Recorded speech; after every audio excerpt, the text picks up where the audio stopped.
Pues muy buenos días a todos, muchas gracias por venir a esta última jornada del primer semestre del año 2022 con H de Historia en Hortaleza.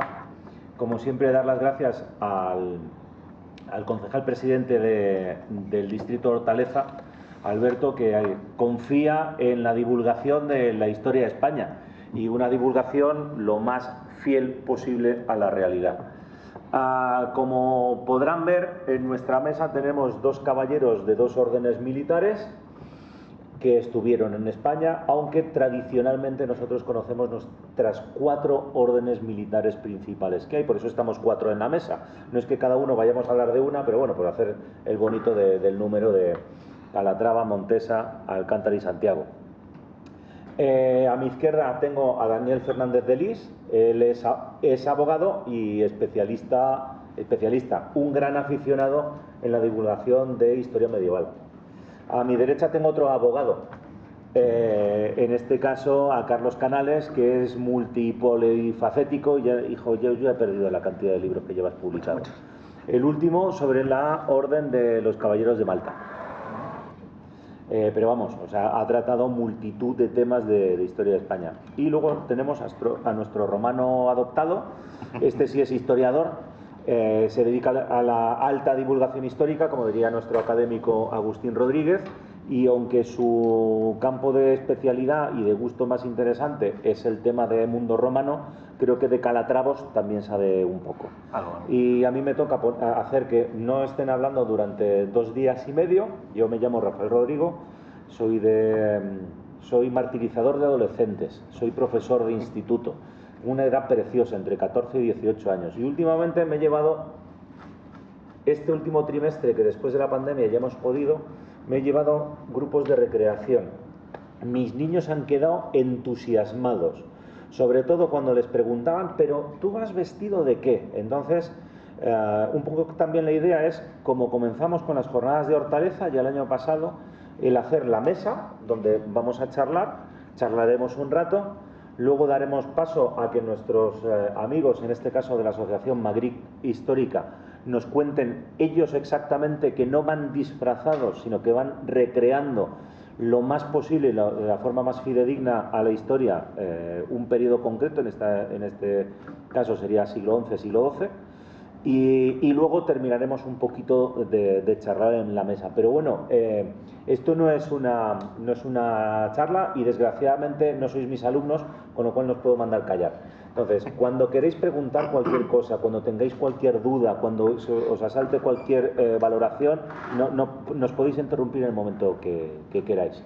Por empezar un poquito la mesa, tenemos a Daniel, que además ha estado estudiando mucho sobre órdenes militares y nos trae algunas novedades muy interesantes. Adelante. Sí, bueno, a ver, buenos días a todos y a todas. Gracias por venir a estas jornadas. Yo creo que mis compañeros son grandes expertos en cuestión de órdenes militares, y yo, al hilo de mi blog, que se llama Curiosidades de la Historia, pues me he reservado para hablar 3 pequeñas curiosidades, 2 de ellas de órdenes poco conocidas y la tercera de un hecho menos conocido de una de las órdenes más conocidas. Por empezar con las órdenes menos conocidas, la primera de la que os quiero hablar es la Orden de Santa María de España, también conocida como Orden de la Estrella. Esta es una orden militar que a mí me llama la atención, es una orden fundada por Alfonso X alrededor del año 1270, y a mí me llama la atención porque es la única orden militar que tiene una expresa vocación naval. Es una orden que se constituyó para defender las costas de los reinos de Alfonso X de los ataques de los piratas berberiscos y de los musulmanes. De hecho, sus 4 sedes principales demuestran esta vocación militar, porque están en Cartagena, en el puerto de Santa María, en La Coruña y en San Sebastián.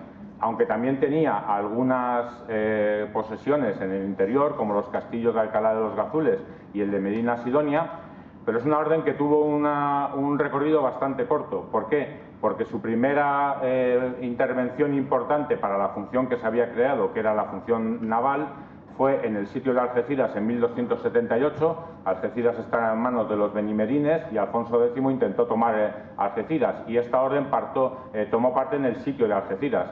Lo que ocurre es que entre problemas de suministros que hizo que la tropa pues no estuviera bien alimentada y que además hubo una epidemia de peste, pues los sitiadores estaban muy debilitados. Los benimerines del otro lado del estrecho se enteraron y atacaron a los sitiadores y el sitio fue un fracaso.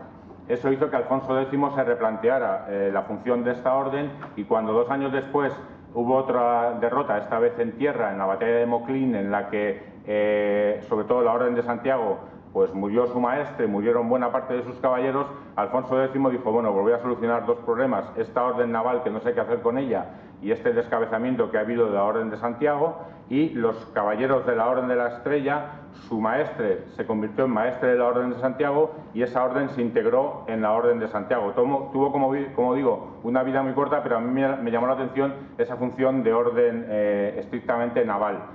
La segunda de la que quiero hablar es la Orden de Montegaudio o de Alframa, que es una orden cuyos orígenes no están muy claros, porque es un noble, un conde gallego, Rodrigo Álvarez de Sarriá, que era además primo del emperador Alfonso VII.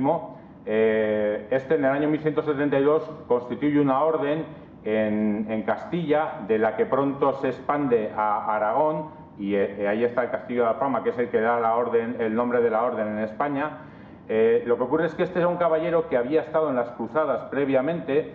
Se dice que ahí había fundado una orden, que es la de Montegaudio, que es por la que se le conoce. El Monte Gaudio es un monte que hay llegando a Jerusalén, es el Monte de la Alegría, como el Monte do Gozo en Santiago, pues los peregrinos cuando llegaban a ese monte veían Jerusalén y por eso es la alegría, el Monte Gaudio. Algunas fuentes dicen que ya había fundado esa orden previamente, otras que no, que fundó directamente la orden en Castilla, se expandió a Aragón, pero luego, como él había sido cruzado en Tierra Santa, consiguió que se le dieran unas posesiones para fundar una encomienda en Ascalón, en Tierra Santa, a finales de la década de 1170, principios de la de 1180. Pero claro, la década de 1180 era una mala década para elegir colocarte en Tierra Santa. ¿Por qué? Porque, como muchos de ustedes sabrán, en 1187 tuvo lugar la batalla de los Cornos de Jatín, en la que fue una de las grandes derrotas del reino cristiano de Jerusalén. Ahí perecieron todos los caballeros de la Orden del Temple, todos los de la Orden del Hospital, perecieron buena parte de los de la Orden de Montegaudio. En alguna fuente he leído que perecieron todos, pero no fue así, porque el propio conde Rodrigo y algunos más retornaron a la península. Lo que ocurre es que a partir de entonces se produjo una disensión y sobre todo a partir de 1188, cuando murió este conde Rodrigo Álvarez de Sarriá, se produjo una disensión entre la orden en Aragón y la de Castilla. La de Aragón terminó fagocitada por los templarios en 1196 y la de Castilla, que estuvo en Monfragüe, terminó también integrada en la Orden de Calatrava. Y esta orden a mí me llamó la atención por el hecho de ser una orden de origen peninsular que combatió en la batalla de los Cornos de Jatín y que estuvo en Tierra Santa. Y esas son las 2 órdenes que a mí me llamaron la atención por lo poco conocidas. Y el tercer hecho del que quiero hablar, este sí es una orden muy conocida, es de la Orden de Santiago. Y si fuera una entrada de mi blog de curiosidades de la historia, yo la hubiera titulado "Cuando la Orden de Santiago puso en riesgo la unificación de los reinos de León y de Castilla". Nos situamos en el primer tercio del siglo XIII. Es una historia que sería muy larga. Ahí está, por cierto, uno de mis libros en la que hablo de este tema. Fernando III se convierte en rey de Castilla en 1217, cuando su madre, Berenguela de Castilla, abdica en él, pero Fernando III, aparte de ser hijo de Berenguela de Castilla, era hijo de Alfonso IX de León. Alfonso IX de León estaba educando a Fernando para que le sucediera en el trono leonés, pero cuando se convirtió en rey de Castilla, pues digamos que la relación de Alfonso IX de León con Castilla, sobre todo con su primo Alfonso VIII, por decirlo suavemente, no había sido muy cordial, y Alfonso IX decidió que si Fernando III iba a ser rey de Castilla, ya no iba a ser rey de León. Él tenía otras 2 hijas de un matrimonio con Teresa de Portugal, que eran Sancha y Dulce, y en teoría él deseaba que Sancha y Dulce se hicieran con el trono de León a su muerte. Pero cuando muere Alfonso IX en el año 1230, pues no todo el mundo está de acuerdo en esa sucesión de Sancha y Dulce, y hay quien prefiere que sea el sucesor Fernando III, el rey de Castilla. Ahí, para solucionar este conflicto, hacía falta un poco de sentido común y mucho sentido práctico. Y estos 2 sentidos, el común y el práctico, lo pusieron, como suele ser siempre, las madres. es decir, la madre de Fernando, Berenguera de Castilla, y la madre de Sancha y Dulce, Teresa de Portugal, se reunieron en Valencia de San Juan y firmaron un documento que se conoce como la Concordia de Benavente, por la cual Sancha y Dulce renunciaron a la corona de León a cambio de 30.000 maravedíes, me parece, al año, es decir, una generosa compensación económica. Hasta ahí parecía que ya estaba todo el tema solucionado, pero mientras se producían estas negociaciones, Sancha y Dulce estaban en un castillo, en Castrotoraf, que está en Zamora, y debían estar muy a gusto allí porque en un momento dado dijeron: oye, para que se firme este acuerdo, nosotras requerimos que se nos ceda el castillo de Castrotoraf para residir en él durante el resto de nuestras vidas. Pero ¿qué pasa? Que ese castillo era propiedad de la Orden de Santiago. Fernando III convocó al maestre de Santiago a una curia. El maestre de Santiago, según las crónicas, no solo no estaba de acuerdo, sino que se llegó a levantar en medio de la sesión y dejar a Fernando III con la palabra en la boca. Eso dicen las crónicas. Fernando III volvió a convocar al maestre de Santiago y le dijo: vamos a ver, o aceptas esto o me voy a quedar con el castillo y además voy a expropiar a la orden de todos sus bienes. Al final el maestre de Santiago entra en razón. A cambio de que le cedan otras propiedades, unas salinas y otros castillos en otros sitios, pues él admite que el castillo de Castrotoraf pase a ser propiedad o pase a ser residencia de estas dos infantas, Sancha y Dulce, y por eso esa reunificación de los reinos de Castilla y León se pudo llevar a cabo, se pudo llevar a efecto, y tuvo la importantísima consecuencia que ese proceso de expansión hacia el sur de los reinos cristianos, que hasta entonces había ido progresando, cuando ya Castilla por su parte y León por la suya habían ido avanzando hacia el sur, pero cuando ya fueron un solo reino, pues evidentemente en 1236 se conquistó Córdoba, en 1246 Jaén, que era uno de los reinos que más, una de las plazas que más le había costado conquistar a Fernando III, hasta en 3 ocasiones lo había intentado sin conseguirlo, y en 1248 la más importante, Sevilla. Pero como digo, lo que yo quería llamar la atención de esta historia es que durante un tiempo la reunificación de los reinos de Castilla y León estuvo pendiente de que la poderosísima Orden de Santiago, y a lo mejor ya doy paso a mis compañeros y una línea de argumentación, es el poder que tenían las órdenes militares en España, que el maestre de la Orden de Santiago llegó a negarse a ceder ese castillo a las infantas Sancha y Dulce. Pues muchísimas gracias, Daniel. De órdenes militares desconocidas yo recuerdo una, que es la de los caballeros truxillenses, Trujillo. Si no recuerdo mal, pasaron de ser una orden pequeña de defensa del castillo de Trujillo a integrarse primero en templarios y luego terminar en orden de Alcántara. Bueno, de esto nos podría hablar muy bien Jesús Ruiz, que tiene varios libros publicados justamente sobre el tema. Del último, además, sobre la orden de la batalla de Olmedo. Carlos, estás advertido con el tiempo. Sí, no, habéis dicho, ha sido muy interesante que el comienzo, porque efectivamente has cogido, es curioso, yo a la orden, la primera sí la había tratado en un libro sobre historia naval castellana, porque es realmente muy original el hecho de que sea una orden fundamentalmente naval, porque de hecho mi último libro lo que trata es de la Orden de San Juan, los caballeros hospitalarios, cuyo gran éxito en la historia es precisamente naval, en una lenta transformación a lo largo del tiempo, puesto que es la orden más antigua y además pervive, tiene 900 años, dado que el 2018 cumplió el aniversario. Lo que acaba de comentar ahora Rafael es muy importante, porque las órdenes militares no nacen porque sí, o sea, no nacen de casualidad. Tiene una razón de ser el que vayan surgiendo en los reinos cristianos de todo lo que se llamaba entonces la cristiandad, que hoy podemos llamar algo así como Occidente, porque es, digamos, el origen de nuestra cultura actual. Y es importante también porque en realidad eran pequeñas multinacionales. Es decir, el mundo de la Edad Media era mucho más variado y mucho más conectado entre sí de lo que a veces creemos. Y sin embargo ahí España tiene una curiosidad, y es que los reinos peninsulares, todos ellos, lo que se llamaba comúnmente España en la cristiandad, eso de que España no existía, bueno, el concepto sí, era un concepto diferente al actual, pero en Europa todo el mundo sabe lo que era España, como sabe lo que era Italia, Alemania, Inglaterra o Francia, que eran lo que se consideraban las 5 naciones de la cristiandad. Luego todos los demás, el que tuvieras 4, 5, 6 o 10 o 20 estados soberanos no tenía nada que ver, era un concepto distinto al actual. Y las españolas tienen una característica esencial, y es que intentan ser órdenes nacionales de los reinos. En la medida de lo posible se constituyen para hacer funciones locales, lo cual es realmente una novedad y una pequeña originalidad que ocurre en todos los territorios que eran frontera de la cristiandad que hoy llamaríamos occidental, la cristiandad latina, como se decía entonces, es decir, quienes seguían al Papa de Roma. Eso ocurre en la frontera con los musulmanes en España, pero también con los paganos en Letonia, en Livonia y Lituania, es decir, en el este de Europa, donde se da el mismo fenómeno. Es decir, primero, la creación o atracción de grandes órdenes, como serían el temple, el hospital o los caballeros teutones, y luego la creación de pequeñas órdenes locales o más regionalizadas que intentaban cubrir una necesidad específica de un territorio y que por razones normalmente de dinero o falta de hombres acababan integradas en las grandes órdenes militares. Esto es un detalle importante porque, como siempre digo, que el cine ha hecho mucho daño. Es decir, normalmente estamos acostumbrados a ver masas de guerreros en las películas como si aquello fuera el Señor de los Anillos, miles allí, parece una playa de China en verano. En realidad eran 4, es decir, eran poquísimos. En la defensa de un castillo se le podía encargar a una decena, bueno, a lo mejor eran caballeros 1, es decir, como mucho. Y entonces una pequeña orden se podía formar para defender un territorio, y ese territorio, pues lo mismo, dices, ¿y cuántos caballeros había? Y dices, 15. Y dices, ¿cómo? Sí, es que no había más. Luego tú tenías que contar con gente de leva de la región, con mercenarios, sargentos profesionales, peones que tú contratabas o que te permitías hacer por leva por autorización real o porque tú tenías capacidad para hacerlo.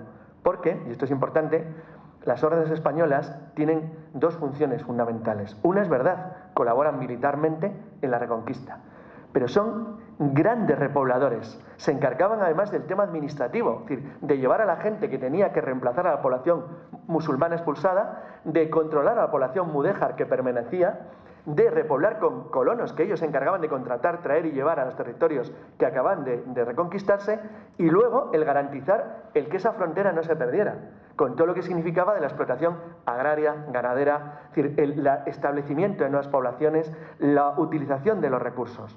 Esto, que es clásico de las órdenes militares en Castilla, Aragón y Portugal, tiene un paralelismo, como he dicho, en el este de Europa, con el matiz de que los caballeros teutones en el Báltico, o los portaespadas que se funden con ellos, órdenes pequeñas, polacas o lituanas como Dobrysim, que cubría la frontera de los paganos lituanos, que se acaban todas integrando en el conglomerado de la orden teutónica, acaban constituyendo un estado, como hacen los caballeros de San Juan en Rodas. Con lo cual quiere decir que hay como 3 momentos. El momento de la creación de las órdenes como meras órdenes de instituciones religiosas que combaten. Hay quien dice que tiene un espejo en órdenes parecidas de los musulmanes, en Tierra Santa. Bueno, creo sinceramente que es así.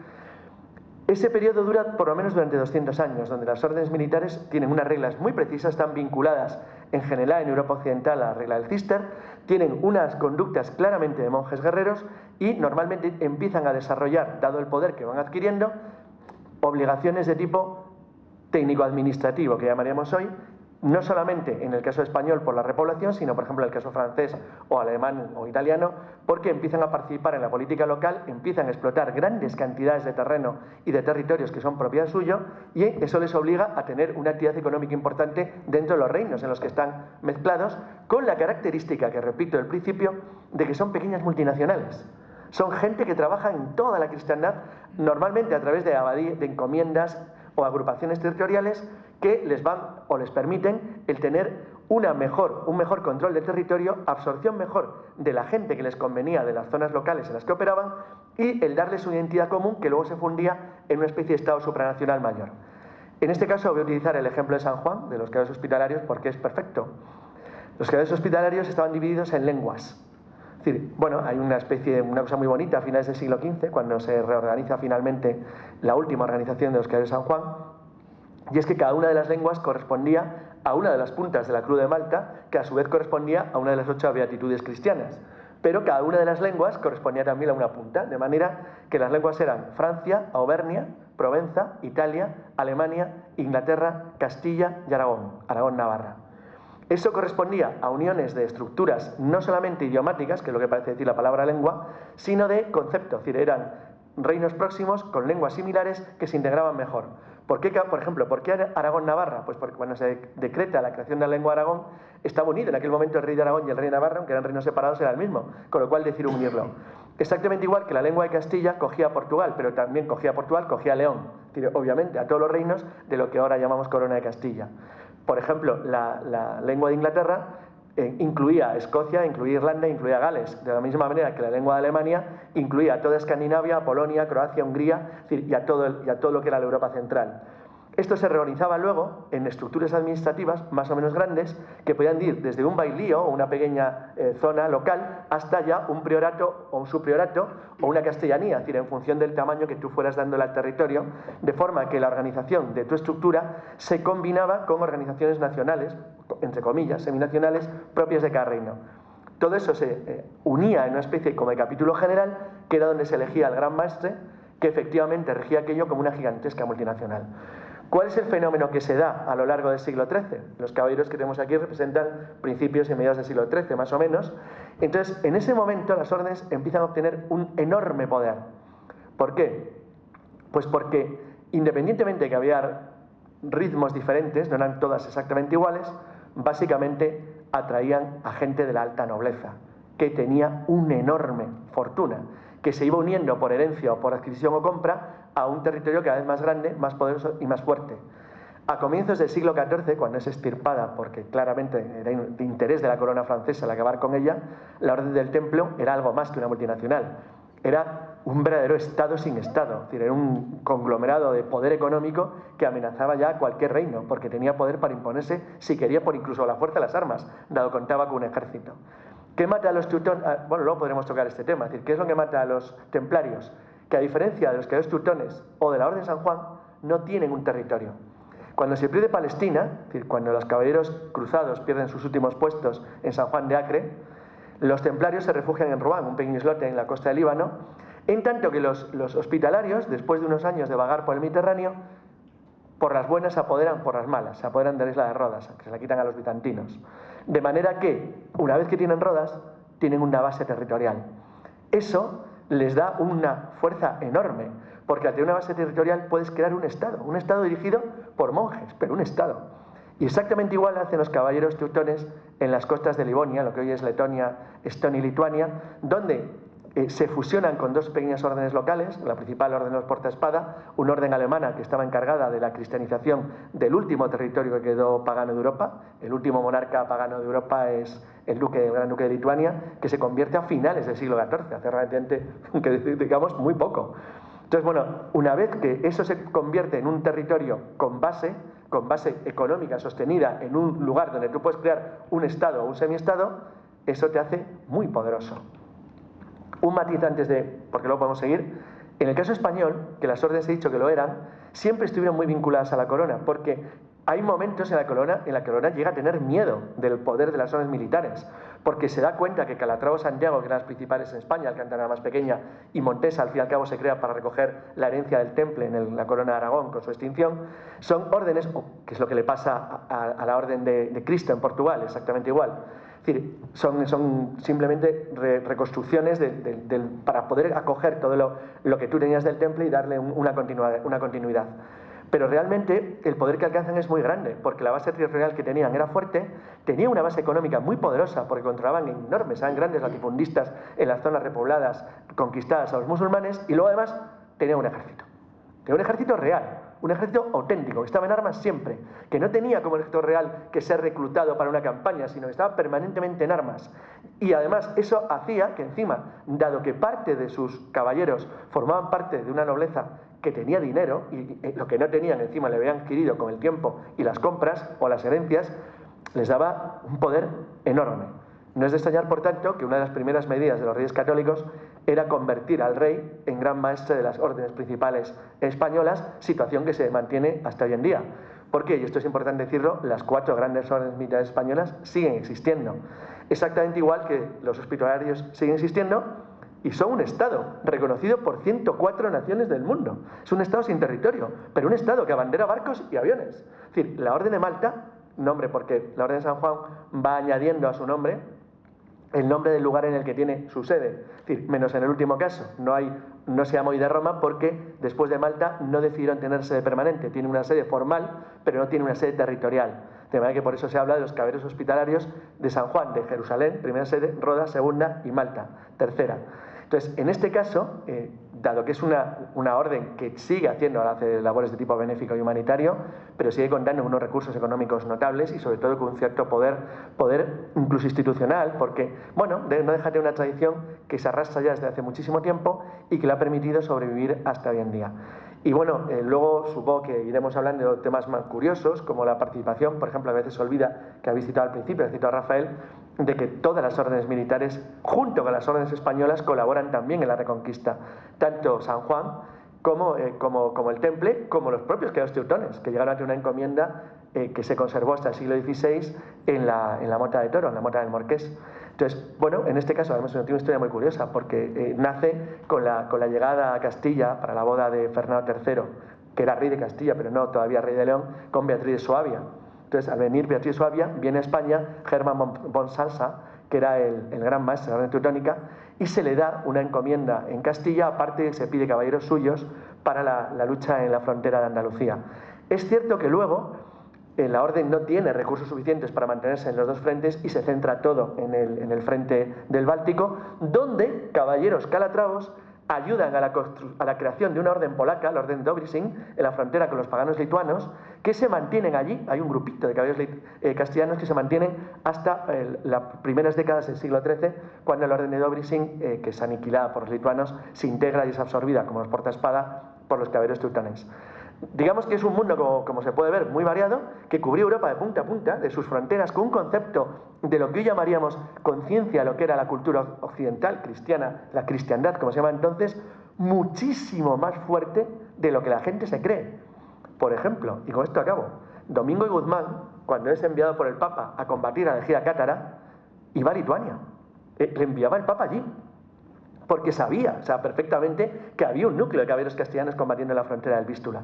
Entonces, estas cosas que son totalmente desconocidas por la historia, demuestran de una manera muy clara que había algo más que una unidad mental, era realmente una unidad real, es decir, había conciencia entre las naciones de la cristiandad europea de que formaban un todo, un conjunto que operaba de una manera común contra lo que ellos podríamos llamar, entre comillas, sus enemigos naturales, los paganos en el este, los ortodoxos en la frontera Ucrania-Rusia y los musulmanes en el sur. O sea, las tres grandes fronteras de la cristiandad, como dice Chaucer en los cuentos de Canterbury.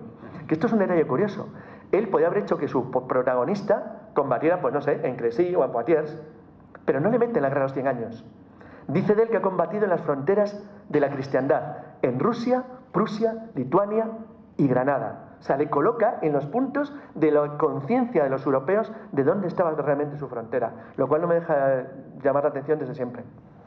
Antes de continuar con los calatravos, hacer un pequeño paréntesis o puntualización, que es la Reconquista en España tiene varias fases, o sea, yendo a muy sencillo, ¿vale? 4 fases. La primera fase, que iría hasta en torno al año 1000, que sería al norte del Duero, es el sistema de presura o aprisio. Para entendernos, el primero que llega se queda con todo.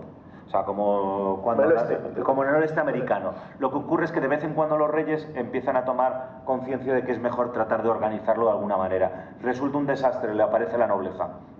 Entonces, en una segunda fase, que es aproximadamente lo mismo, para entendernos un poco, el siglo XI se decide recurrir a la llamada Carta Puebla. Es decir, es la propia realeza la que repuebla una comarca entera con una capital de comarca y que tiene un estatuto propio, que a partir del 1076 Sepúlveda queda un poco de modelo a la de Salamanca, a la de Sahagún, a la de Segovia, a la de Soria, para tener un poco de marco común.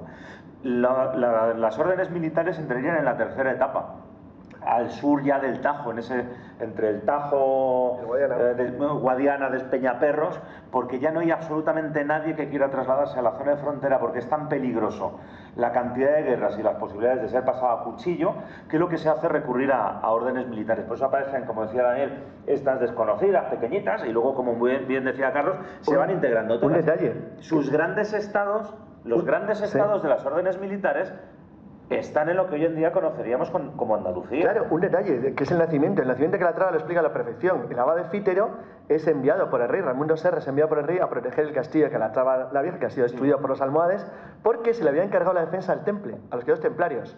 Los templarios no quieren, los templarios, que era una orden ya que tiene otros rollos, no tienen ningún interés en que les maten ahí en la frontera y no se quieren encargar de la defensa del castillo y renuncian a ello, lo abandonan. El castillo está muy destruido por los almohades y el rey se lo encarga, se lo había encargado a una pequeña orden local, que es la orden de que luego acaba convirtiéndose en la orden de Calatrava. Pero es un tema interesante porque hace que los templarios sean durante muchísimo tiempo los malos en las historias castellanas. De hecho, eso se refleja hasta en Becker, en el Monte de las Ánimas, donde los templarios son malísimos. Bueno, como en el Reino de los Cielos, como en Hollywood actualmente. Una especie de taradillos así, entonces bueno, son los malos. Y este detalle es importante porque demuestra que nadie quería encargarse de eso, porque es que te la jugabas. Y la parte final es la que ha aportado Carlos.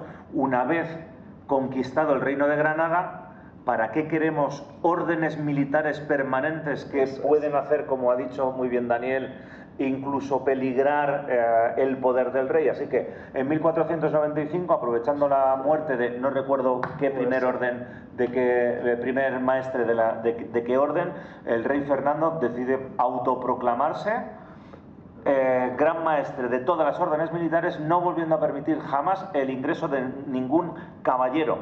Y a partir del siglo XV lo que ocurre es que se transforman todos en títulos honoríficos. Sí. Todo el mundo quiere ser caballero de la Orden de Santiago, pero que ya no supone llevar armadura ni el hecho de armas, sino de hecho el que te conceda una encomienda. Soldado español, capitán, claro, que pasados muchos años de servicio solicita en su vejez y en su retiro no ser ni siquiera nombrado castellano, sino encomendero de... Pero fíjate, en cambio, para las órdenes combatientes, para las que seguían, para las multinacionales, como he dicho entre comillas, es utilísimo, porque de repente empiezan, por ejemplo, a San Juan a fluirle caballeros aragoneses y castellanos. Ante la pérdida de la frontera de Granada ya no existe, los caballeros se empiezan a unir, es decir, las lenguas españolas, las lenguas de Aragón y Castilla, empiezan a crecer, porque empiezan a rivalizar con las tres lenguas que hoy llamaríamos francesas, Auvernia, Provenza y Francia, porque ya no hay frontera, y como ya no hay frontera, si quieres combatir al Islam, ¿dónde vas a hacerlo? Pues con los caballeros de San Juan, en Rodas primero y después en Malta, y empiezan a fluir hacia otro lado. Entonces, exactamente igual que los caballeros alemanes ante las pérdidas, hacia la eliminación del Temple, van en masa hacia la orden teutónica, que tiene un estado propio y rico, que se permite reclutar lo mejor que encuentra. Y ahora ya pasamos a los Calatravos, que los hemos dado de inicio, intentando recuperar a Calatrava la Vieja, que además es impresionante. Cuando vas allí, ves aquellos Calatrava la Vieja y ves un pequeño torreón que lo arrasó Almanzor, y lo que es la subida al castillo de la Orden de Calatrava, aquello es al de la Nueva, impresionante. Sí, sí, el de Calatrava la Nueva es una maravilla. Sí, yo quería, hombre, hemos hablado un poco de, pues, en general, ¿no? De varias órdenes y hemos hablado digamos de la frontera entre la cristiandad y digamos sus enemigos naturales, como muy bien ha dicho Carlos, la morería, vale, y los paganos. Pero el caso es que la Edad Media desde el principio en España y en todos lados fue una guerra continua. O sea, en la escuela nos han enseñado un poco como que, bueno, pues llega aquí Tarik y no sé qué, invade parte de España y ya está, y luego empieza una reconquista. Pero es que en la parte musulmana de España hay continuas guerras, todo el rato. O sea, quiero decir, de hecho, por ejemplo, la zona de Calatrava, que por cierto hasta el nombre tiene su aquel, porque en teoría Calatrava, yo creo que lo más seguro es que quiera decir algo así como fortaleza en la llanura. Hay varias versiones.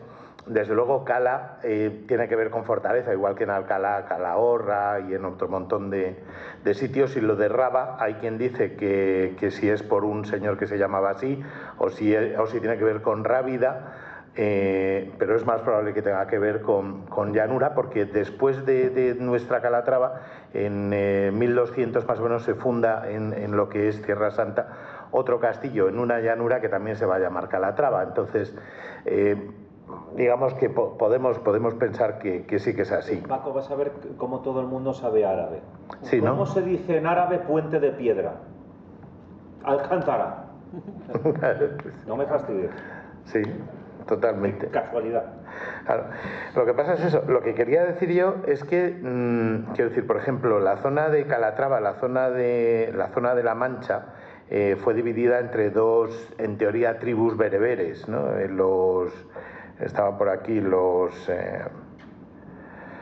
y entre ellos empezaron a pelearse con el Emirato y con los sirios desde el minuto uno.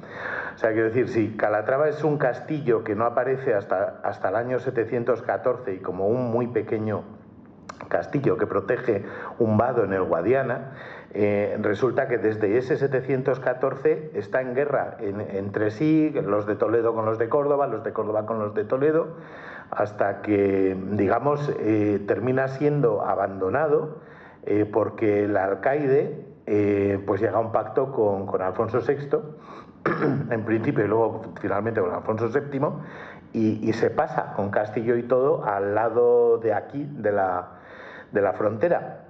Pero esos 470 años que Calatrava fue mora, estuvo siempre en guerra y de hecho fue destruida varias veces. Entonces, luego ocurre lo que dice Carlos, que es que Sancho III le entrega la gobernación de Calatrava, pues bueno, primero a un conde, después a un señor judío, que por cierto aparece en las crónicas sefardíes, y después se entrega a los caballeros templarios.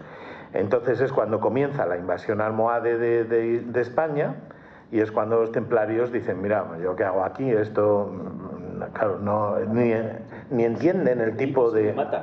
Y si me matan, claro, no. Aparte es que no entienden el tipo ni de economía de La Mancha entonces, que era evidentemente trashumante, porque había, digamos, dos partes en La Mancha, la parte de dehesas, de encinas y todo lo demás, y la parte norte que era, pues como más, aquí está el río y de aquí para allí esto plano. Entonces, bueno, pues es una economía que depende de quién esté gobernando el territorio para poderse mantener en ella, ¿no? Entonces, entonces ocurre eso, o sea, ocurre que los templarios le devuelven al rey el castillo y le dicen, mira, yo no quiero saber nada de esto, y el rey se ve obligado a decir que le entrega el castillo y las tierras a quien se atreva a defenderlo. Estamos en 1147. El abade Fítero y Diego Velázquez, sí, que se llama como el pintor, pues dicen nosotros mismos, y les entregan el castillo, las tierras y los pueblos de Calatrava, pero al principio es como una milicia urbana, o sea que van a defender ese castillo y ya está. No se convierten en una orden como tal hasta mucho más tarde, a lo mejor hasta 1164, y luego que es cuando ya, digamos, tienen ya su ordenanza tipo Cister, muy seria, y cuando ya se dividen mejor, o sea, ya se convierten en monjes guerreros. Antes había monjes y guerreros. Por eso luego ellos, en vez de llamarse fratres o algo así, se llaman freires, para dar a entender que tienen bula. Tienen bula primero del arzobispo de Toledo y después del propio Papa para poder combatir. Es muy curioso esto es decir, evidentemente si esta es una tierra de frontera en la que la economía depende más del ganado que te puedas llevar de vuelta cuando vienen los malos que el campo sembrado, que te lo van a incendiar, es muy útil ser solo un soldado, no tener una familia detrás que tienes que salvar, etcétera, etcétera. Eso quiere decir, ahí yo creo que las órdenes de caballería surgen evidentemente en España, más que en otros sitios, que es más una promesa, surgen en España de la necesidad de defender de una manera práctica un territorio. Entonces, el amigo teutón que tenemos aquí, los caballeros de Calatrava originalmente iban vestidos igual, también iban con una cruz negra sobre blanco, no hace falta mucha más... digamos, vestirse ni acoplarse. Soy una cruz, ya está. O sea, que soy una cruz contra todos los demás que no sois de la cruz. Y durante pues una serie de años me voy a pasar defendiendo esta frontera. Luego ya al final sería cuando, creo que es también a partir de casi de 1200, es cuando el rey les dice a los calatravos y ya al resto de las órdenes, porque entonces ya existía Santiago también, que todo el territorio que conquisten pasa a ser propiedad de ellos. Y eso, a partir de ahí, será cuando se conviertan en esas multinacionales que nos ha mencionado Carlos, porque evidentemente tienen esa capacidad, ya son un ejército continuo y constante. Es un ejército hasta el punto que después de 1195 y la batalla de Alarcos, cuando se pierde todo, hasta los montes de Toledo, incluyendo evidentemente Calatrava, pues llega un momento que se juntan 400 caballeros calatravos y se vienen hacia la tierra, digamos, controlada por los almohades, y llegan hasta Salvatierra, que Salvatierra está enfrente de Calatrava la Nueva, está en Aldea del Rey, muchísimo más al sur, y allí toman por asalto en un acto heroico, sin duda, el castillo de Salvatierra, y se mantienen ahí sin ningún tipo de ayuda cristiana y, digamos, 200 kilómetros dentro de territorio musulmán hasta 1211, cuando camino de las Navas vengan los ejércitos cristianos, ¿no? Y ejércitos cristianos en los que, por supuesto, en la vanguardia volverán a estar, como siempre, los profesionales, que son los calatravos, los de Santiago y todo lo demás. Luego, también quería mencionar un poco de pasada el tema de cómo en esas fronteras, como también ha dicho Carlos, combatía gente de todo el mundo. O sea, igual que aquí hubo teutones, hubo escoceses y calatravos hubo en todas partes. En el cementerio de Calatrava la Nueva hay tierra santa, traída de tierra santa, para que los caballeros calatravos pudieran descansar en tierra bendita, pero en tierra bendita traída de allí, por los propios calatravos que hicieron la cruzada en el otro lado del mundo también. Y en España pasaba lo mismo. O sea, tenemos evidentemente las crónicas de los francos que combaten en las Navas de Tolosa y todo lo demás, pero sobre todo el hecho en sí de que todos los que puedan combatir y defender o recuperar, porque ahora que hemos hablado de reconquista, hay quien dice, no, la reconquista no existió. Bueno, ellos lo llamaban la recuperación de España, que a lo mejor le gusta menos como concepto a los que dicen que no existió la reconquista, pero evidentemente se llamó así. De hecho, Alfonso VIII en las Navas de Tolosa, cuando tiene que arengar a sus tropas, dice: somos todos españoles y nos entraron en España por la fuerza los moros y ahora tenemos que recuperarla. Entonces, quiero decir, si él lo dice, pues debe ser que España existía, ¿no? Y bueno, un poco eso. Yo quería, en esta primera partida, ahora me gustaría, digo yo que Rafa os invitará a participar, hablar muy poco eso, de esa primera orden que se forma a partir de un par de tíos que tienen las narices suficientes de decir: vamos a defender un castillo que está en ruinas ante los almohades, que eran lo más chungo que pudiera existir. Estaban gobernados por un tío que se había autoproclamado Mesías, no ya califa, y que venían invadiendo todo el sur de España, y que dos personas dicen: no, pues nosotros vamos a defender este castillo en ruinas. Y eso se convirtió en la Orden de Calatrava, que evidentemente es de las órdenes más poderosas de España y que sigue existiendo, ya no en su faceta militar, pero hay caballeros calatravos que, entre otras cosas, se dedican a funciones de filantropía y a defender la fe cristiana, en la que siguen trabajando. Y le devuelvo la pelota a Rafa. Precioso año 1147. Mientras los almohades saqueaban, arrasaban e incendiaban Sevilla, un conglomerado de totum revolutum cristianos ocupaban Almería. Almería, Cabo de Gata, una playa preciosa, playa genoveses. Debe ser porque los genoveses que venían aquí también a pasar el fin de semana se dedicaron a desembarcar allí, demasiado lejos, por cierto, de la ciudad de Almería. Pero vamos, era un totum revolutum, sí, donde aquí se lo pasaban todos mandoble y escudo en mano. Has dicho una cosa muy importante. Es el año que cae Lisboa. Lisboa la conquistan cruzados de Flandes, de Holanda, de Inglaterra y de Francia, que ayudan al rey Alfonso de Portugal el mismo año a tomarlo. Y Almería es importante porque es la primera intervención en el sur de la Armada de Castilla, que es una armada del Cantábrico, y es la primera vez que interviene en el sur, en lo que llaman la Mar del Sur, los castellanos. Castilla tiene dos veces la Mar del Sur, con Vasco Núñez de Balboa y aquí. De hecho, cuando se toma Murcia, el capitán que dirige la flota castellana de naos, de naves redondas, que no llevan remos, naves mancas, que pasa el estrecho para unirse a las galeras que están armadas en la costa de lo que es la desembocadura del Guadalquivir. Es decir, todavía no habían quedado Sevilla. Sevilla seguía en manos todavía musulmanas, y el capitán, que era Roy García de Santander, es el primer capitán que navegó en mares del sur. porque para los castellanos era un mar distinto. Distinto, y claro. la idea de Alfonso X de crear la orden, una orden naval, es precisamente porque ellos se dan cuenta que, siendo dueños de la base naval de Cartagena, claro, Castilla mete una cuña, se convierte en el reino de los tres mares, como dicen a sí mismos, el Cantábrico Atlántico, el Atlántico de Andalucía Occidental, y luego el Mediterráneo, donde meten de repente un puerto, pero no un puerto, una de las mejores bases navales del Mediterráneo Occidental, y de repente Castilla se da cuenta que tiene tres mares. Entonces, ¿qué es lo mejor que tú puedes hacer en esa época para defender un territorio? Pues lo que acabas de decir, tener profesionales, gente que se encargue de combatir permanentemente. ¿Quién lo hace? Tipos convencidos, motivados, que ya veríamos ahora. O sea, órdenes militares. Y la idea al principio es buena, luego le salió regulín. Bueno, fueron aprendiendo.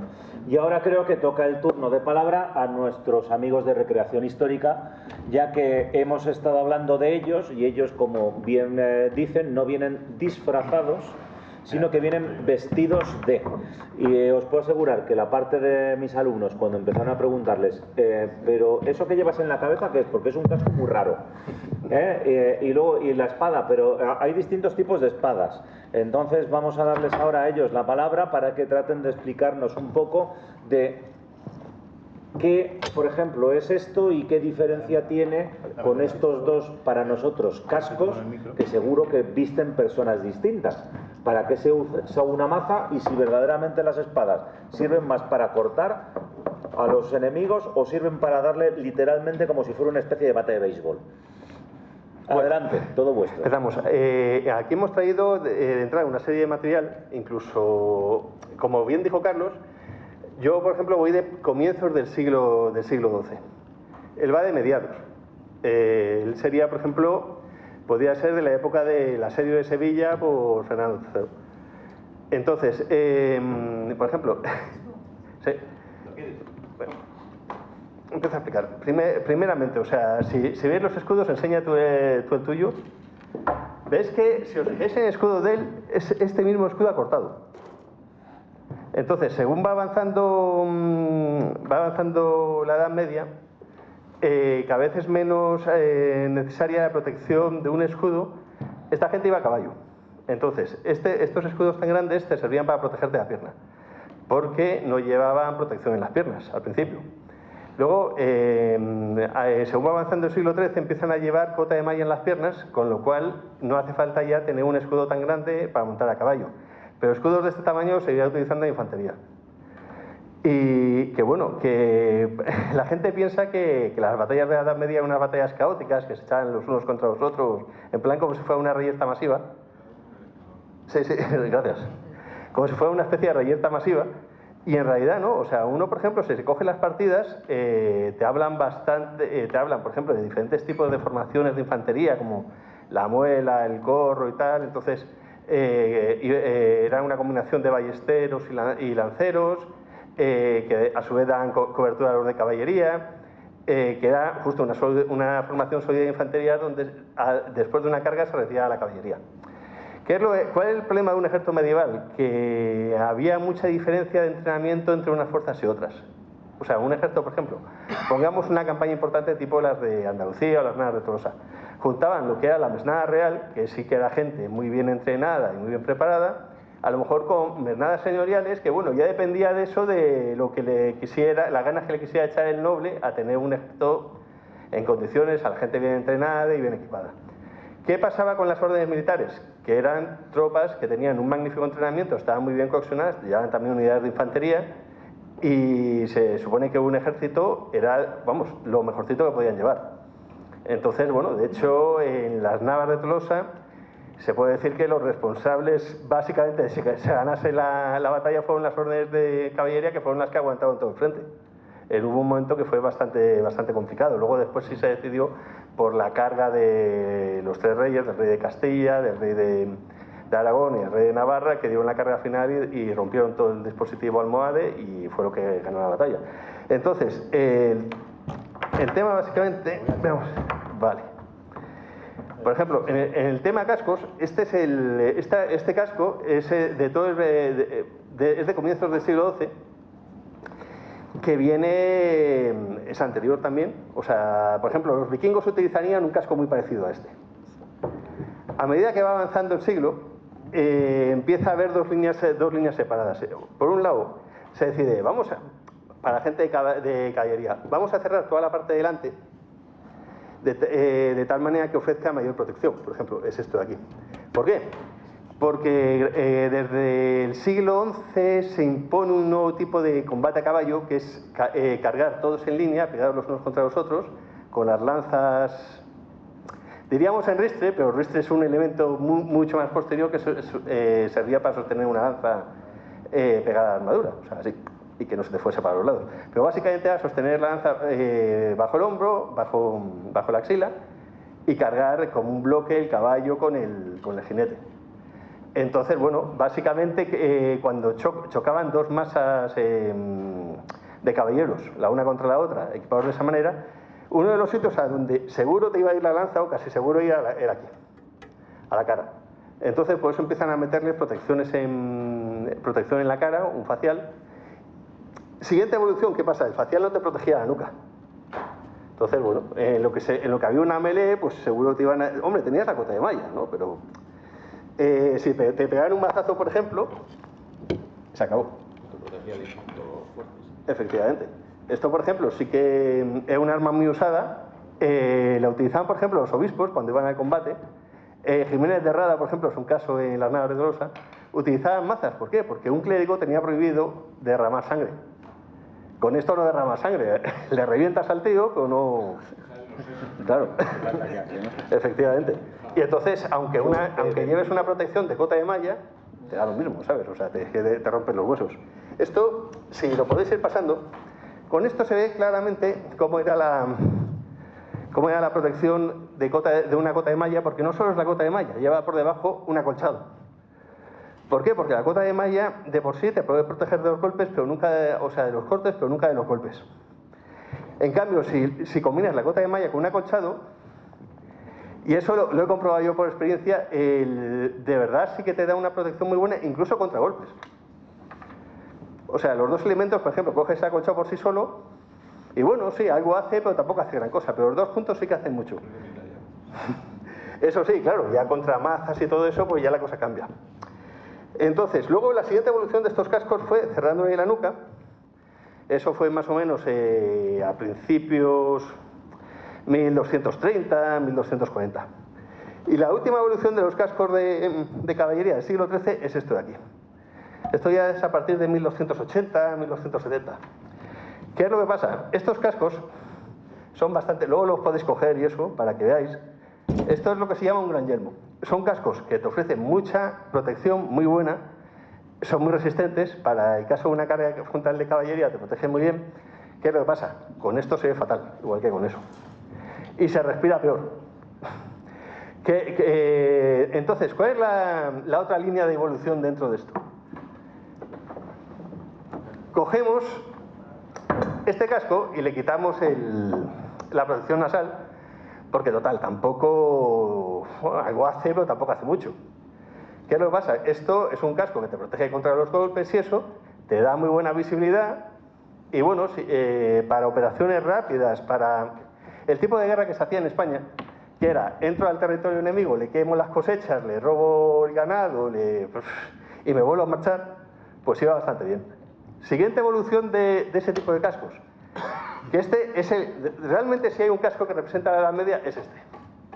La gente piensa que es un casco de los ingleses, no. Los ingleses en la Primera Guerra Mundial, cuando se encuentran en la guerra de trincheras y que necesitan algo para protegerse, ¿qué tiraron?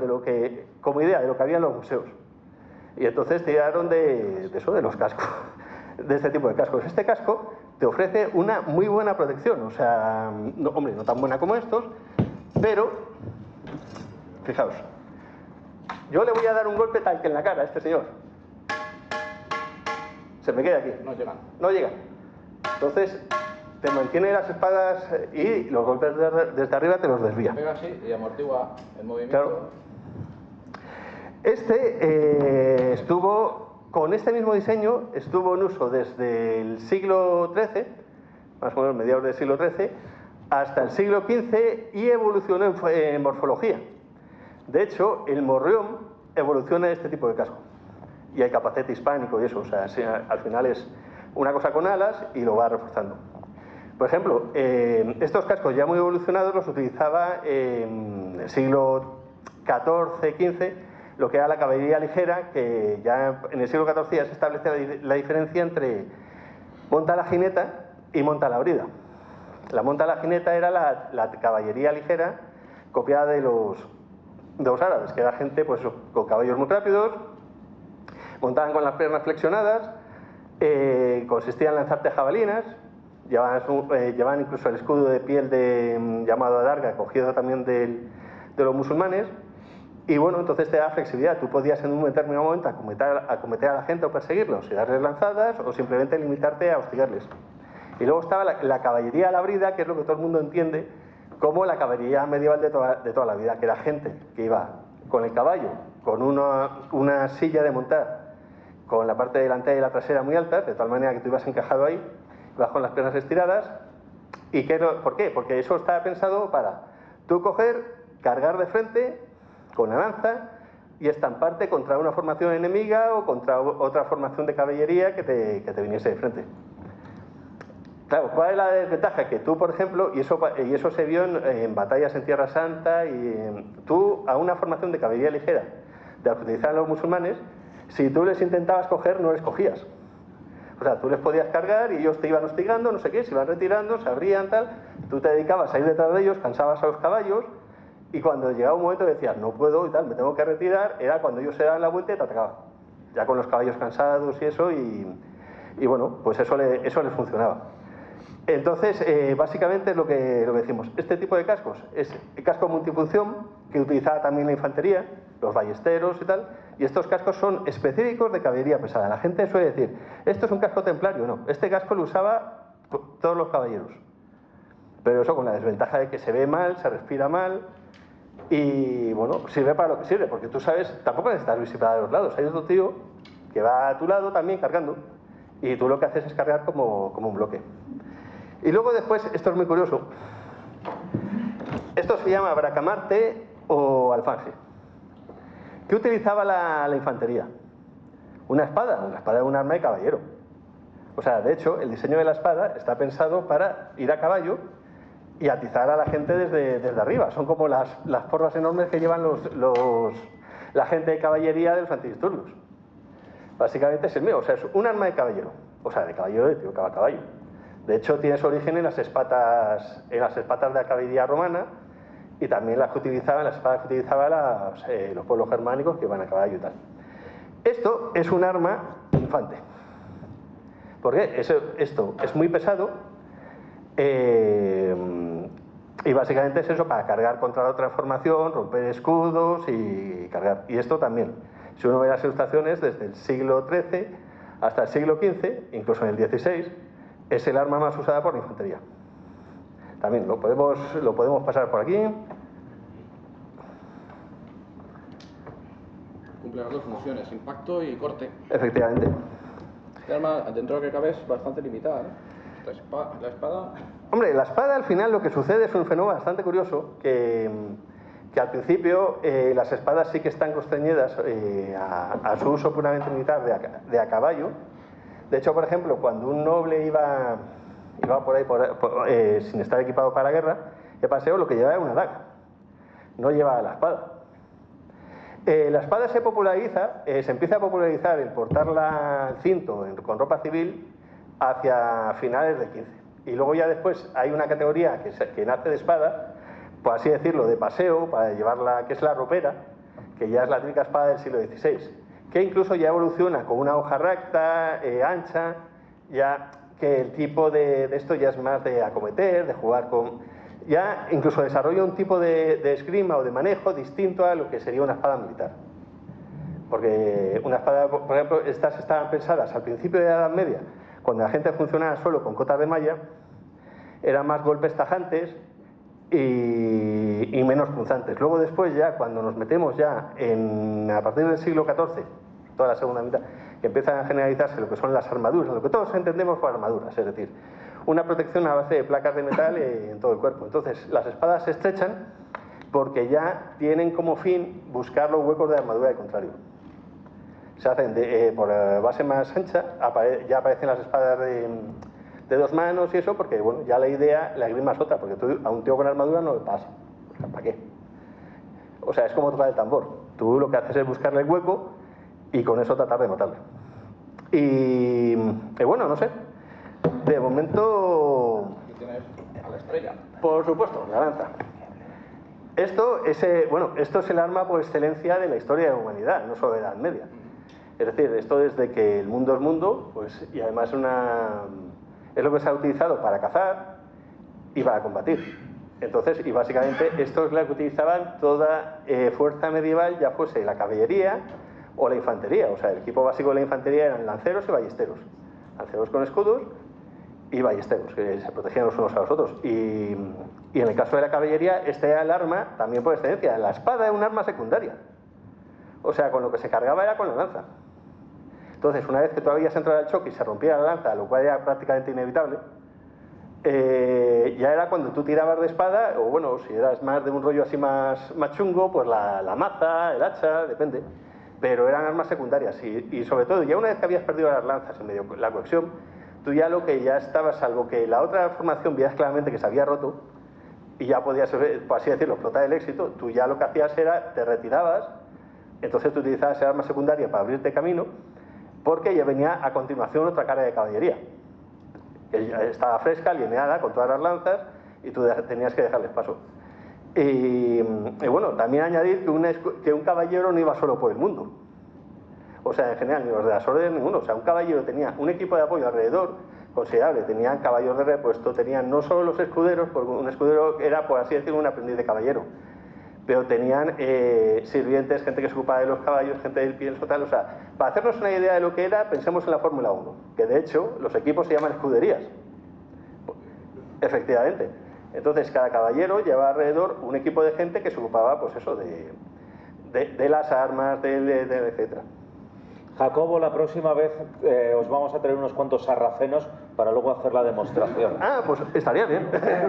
Os puedo asegurar que me gané a una clase entera de niños de 13 años poniéndoles un vídeo de las competiciones internacionales de luchas de caballeros dentro de un ring. Lo que pasa es que hoy en día sería un poco difícil porque era Ucrania-Rusia. Ah, yo he estado en eso. De hecho yo me he pegado con los rusos y con los ucranianos. Uno de los dos combatientes terminó ganando el combate ni a golpe de espada, ni de maza, ni de nada. Le cayó el otro en el suelo y a golpe de escudo lo tuvo que parar el árbitro. Y el otro vídeo que les gustó mucho a mis alumnos fue el de una recreación de no recuerdo qué museo francés, donde tenemos un caballero vestido con armadura completa hacia finales del siglo XIV, sería principio del siglo XV, haciendo ejercicios y pista americana. Precioso, comparado con un bombero actual norteamericano con equipo completo y equipación completa. Y entonces, Jacobo lo sabe. Yo tengo una armadura del siglo XV que pesa unos 26 kilos y doy volteretas con ella, perfectamente, como si llevan un chándal. Está hecha a medida. Y cuando te pones un guantelete, porque habéis visto una cota de malla reforzada, cuando te pones un guantelete, pareces Iron Man cuando te lo pones. Dices, ostras, si le pego como alguien a esto. Llevar una armadura, la armadura del siglo XV y XVI es una de las mejores construcciones biomecánicas de la historia de la humanidad. Es una cosa impresionante. Lo que he dicho, llaman exoesqueleto, claro, pero verdaderamente es literalmente un exoesqueleto hecho a medida. Y lo que ha dicho Jacobo es muy interesante, porque olvidaos de las películas. Eso que ves como uno con una espada cortando cotas de malla y uno va cayendo así, bueno. Puedes estar una hora pegándole que no haces nada con una espada, nada. O sea, ni con un cuchillo tampoco. Y además él te pega a ti, con lo cual es bastante complicado. Entonces, realmente las batallas de la Edad Media, aparte de una cosa bastante desagradable, eran algo brutal. Porque para matar a alguien tenías o que machacarlo a golpes y aplastarlo, o buscar las hendiduras de la armadura para meter un cuchillo, por ejemplo, pequeño, o una espada si tenías suerte. Y el vídeo que dice Rafael, por favor, es espectacular, el vídeo francés, de lo que se podía hacer con armaduras.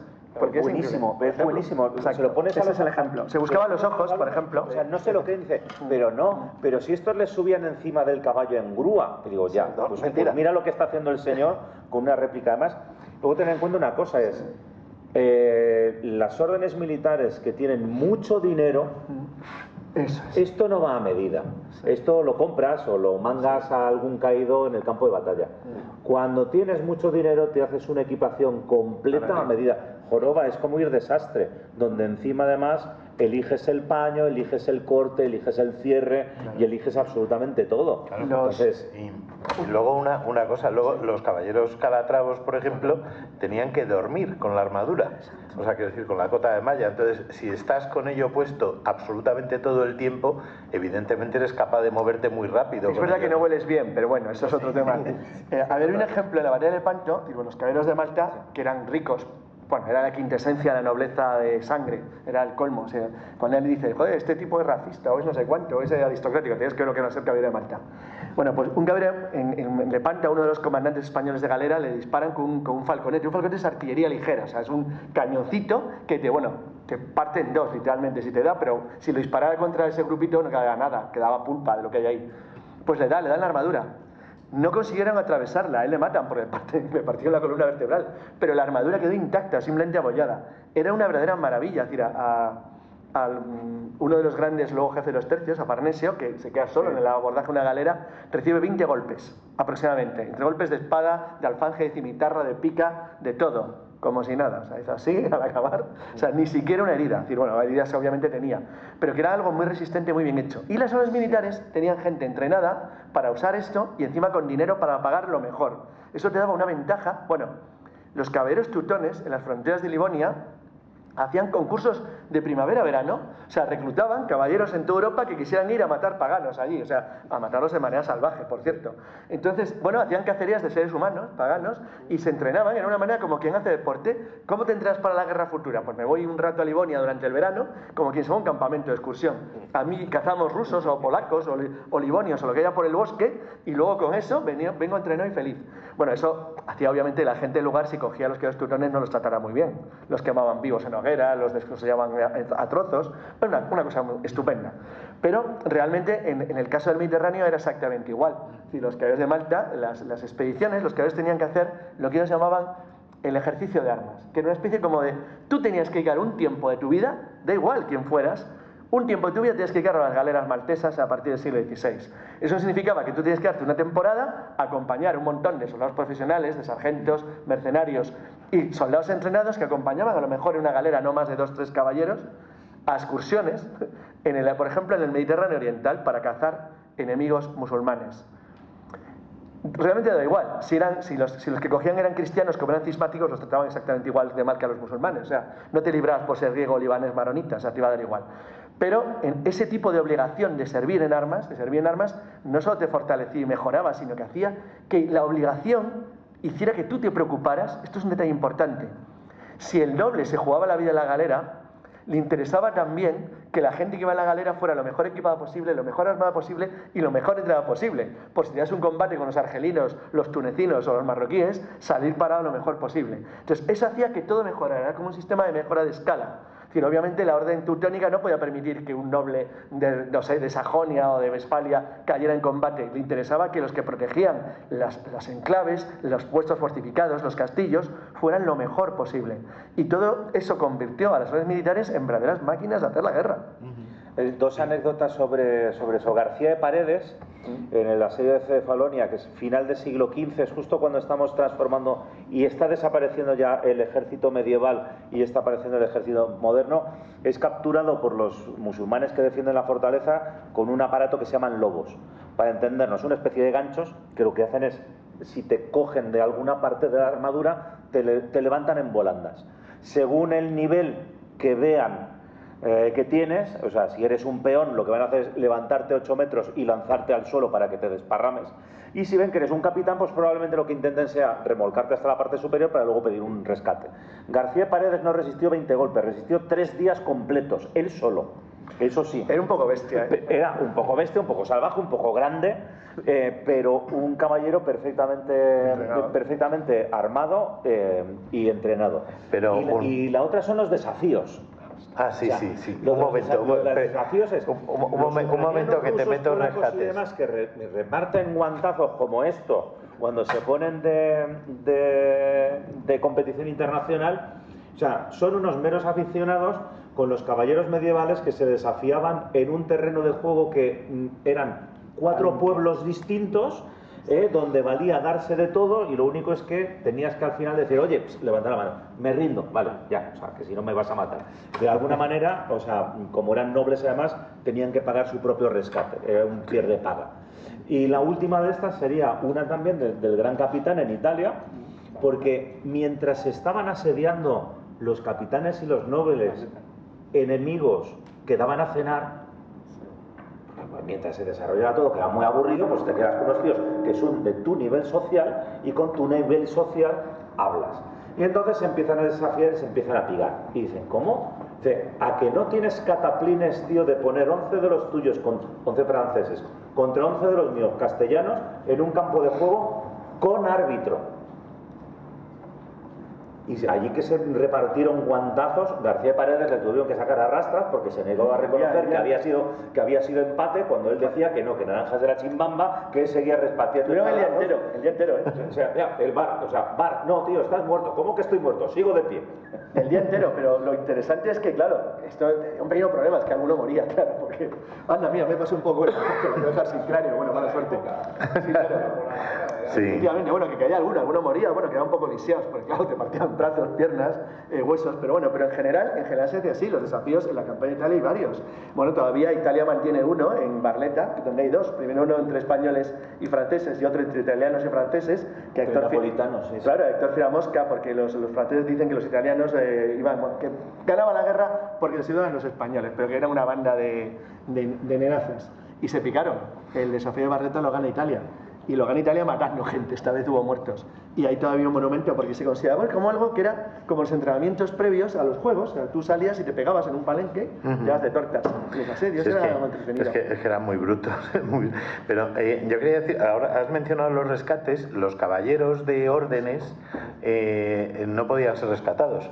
Entonces, también eso hacía un poco que, quiero decir, por muy nobles que fueran, nadie iba a dar dinero por ellos. Entonces, lo que hemos hablado antes de la guerra de frontera, evidentemente procurabas coger a gente enemiga, mujeres, hombres, lo que fuera, cuanto más nobles mejor, para luego pedir pasta por ellos. Lo hacían tanto los cristianos como los musulmanes. Pero claro, en el caso de los caballeros de las órdenes no valía de nada porque no te iban a dar nada por ellos. También eso hacía que ellos lucharan mucho más, porque, quiero decir, esa muerte siempre, o sea, no va a haber rescate posible. Y luego, dentro de esto de los juegos, hay una cosa que es muy famoso, uno que tuvo lugar en León, y menos uno que... El Pasonroso, claro. En la zona más o menos por donde está la Basílica de San Antonio, ¿no? No, aquí en Madrid, en el Manzanares, en donde se hace el Parque de la Bombilla y todo lo demás, más o menos ahí estuvo un monasterio de los Jerónimos, anterior al de los Jerónimos del Prado, y ahí se hizo un pasonroso en el que participó, por ejemplo, el teórico amante del Beltrán, vamos, ¿no? Sí, Beltrán de la Cueva. Y bueno, quiero decir, el pasonroso también es eso, yo me pongo aquí en este puente y el que tenga narices se pelea conmigo hasta que yo me canse o él se canse y a ver quién pasa. Eso quiere decir, hay que tener en cuenta que tampoco eran tan brutos, ahora sencillamente es que tenemos partidos de fútbol.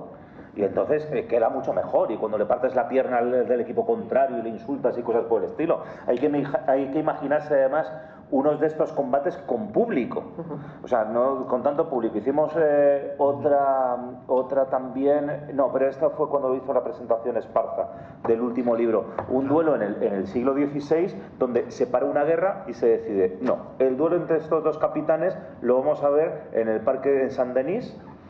Y entonces nos vamos a llevar a los dos capitanes, va a venir la corte, va a venir el rey de Francia, lo vamos a ver todo allí bien puesto. Entonces no había entradas falsas, ni te robaban a la entrada ni a la salida del estadio de fútbol, ni nada por el estilo, por la cuenta que les traían, o sea, pero sí... El sitio Galé, ¿no? Es el sitio Galé.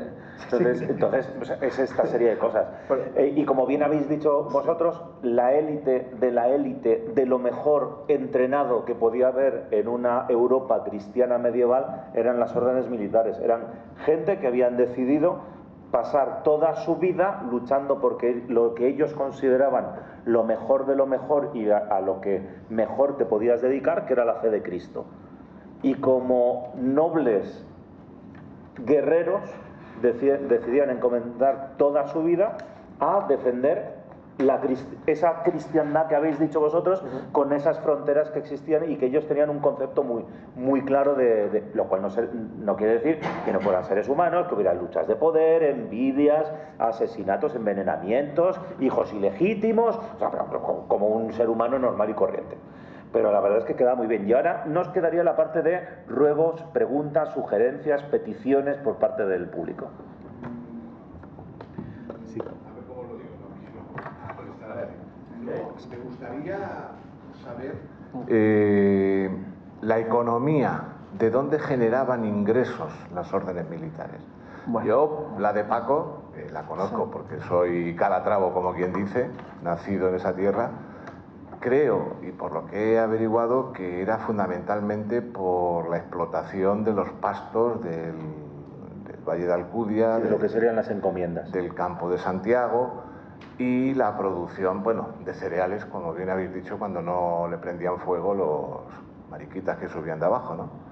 Y bueno, fundamentalmente la producción del vellón de las ovejas, de vender los pastos, porque inicialmente las ovejas eran del norte de España, que iban a pastar abajo donde estaban los pastos, que eran de las órdenes militares, y luego después parece ser que alguien dentro de las órdenes militares se dieron cuenta que decir, ¿para qué vamos a tener nosotros los pastos para que vengan los del norte si nosotros también podemos tener la explotación ganadera del vellón y de la carne del ovino? Que me parece más, si no recuerdo mal, en el siglo XIV había en España 6,5 millones de cabezas de ganado, de ovino, y ahora mismo no sé si llega a 500,000. Imaginaros la importancia y la diferencia. No sé, ¿qué opináis del tema? En el caso de, por ejemplo, en el caso de San Juan, que por decirlo la que me ha tocado, en el caso de San Juan, como era un orden muy grande, era una de las grandes órdenes junto con el Temple, San Juan tenía 4 fuentes de negocio, 4 fuentes de ingresos que fueron además creciendo a lo largo del tiempo. El primero era pura y simplemente las donaciones reales, las donaciones de los nobles y las herencias y las donaciones que dejaban los propios nobles de la alta nobleza. Eso hacía que la orden cada vez fuera más rica en lo que es territorios y bienes, que podían ser de todo tipo. Pueden ser desde encomiendas agrícolas hasta ganaderas, hasta pasando por granjas, y tenían de todo. Esa era la base principal, lo cual exigía tener un grupo de administradores, no dejaban de ser religiosos, eran gente que tenía cierta formación, que lo que hacían es que gestionaban un inmenso patrimonio que le daba un montón de dinero a la orden. Ese era el primer grupo. El segundo lo adquieren cuando la orden se convierte en un elemento con base territorial, es decir, cuando toman Rodas. Al tomar Rodas, ellos ya disponen de un estado, tienen un territorio donde a lo que suman de sus encomiendas y bienes y granjas y alquerías en toda Europa, le unen el que tienen un terreno. Entonces, en ese territorio son los gobernadores y administradores de un estado, con todo lo que eso implica.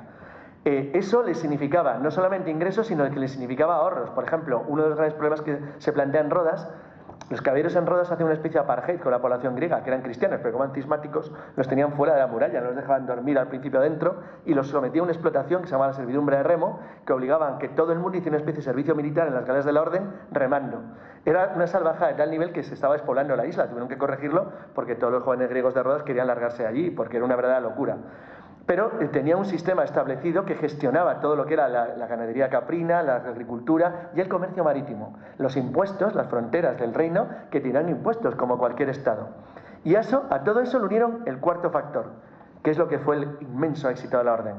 Es que la orden de San Juan, primero en Rodas y sobre todo en Malta, se convierte en una auténtica máquina del corso.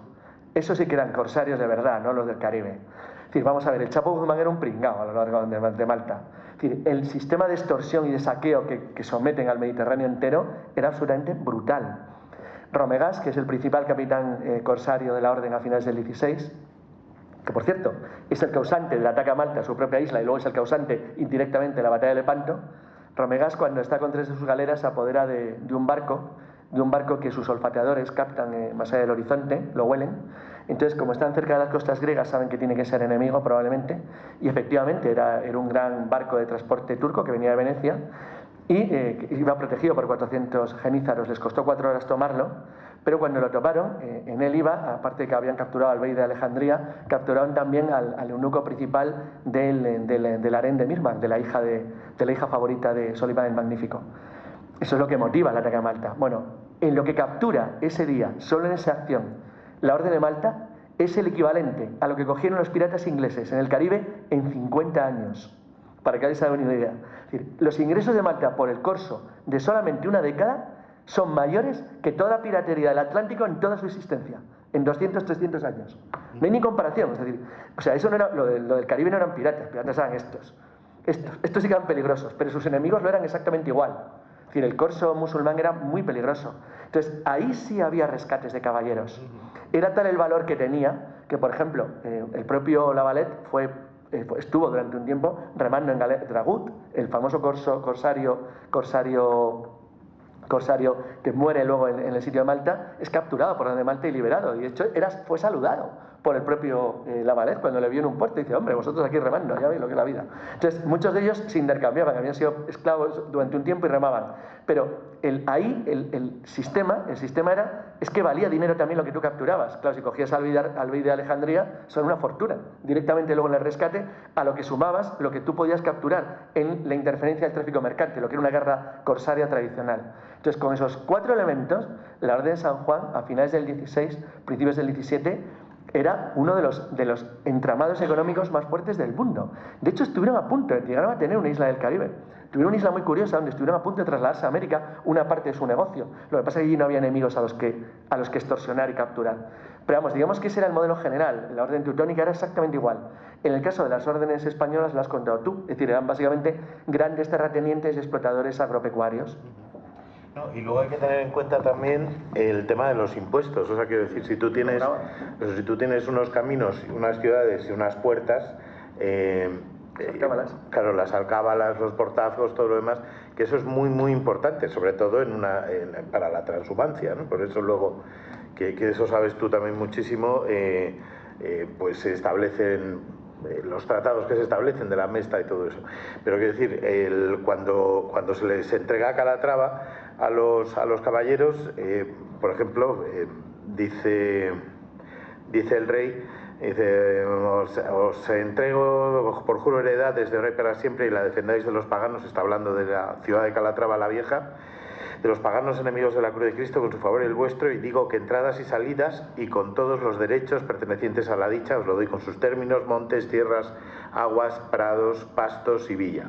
Entonces, evidentemente, o sea, quiero decir, los impuestos de todo ese territorio al final de media Mancha, pues también es una pasta, claro. Y no solo eso, sino que además también en determinados momentos tenían exenciones fiscales. Es decir, por ejemplo, la Iglesia decía: si se conquista este territorio, hay una exención del pago del diezmo durante no sé cuántos años y demás. Entonces ellos se hacían con ese territorio, lo explotaban y se ahorraban el pago del impuesto, por ejemplo, del diezmo de la Iglesia, porque además las órdenes militares dependían directamente del papado, no dependían del estado en el que estuvieran instaladas. Comentar que estáis mencionando siempre órdenes militares. En el caso de la Media no son órdenes militares, son monásticos militares. Es la gran diferencia.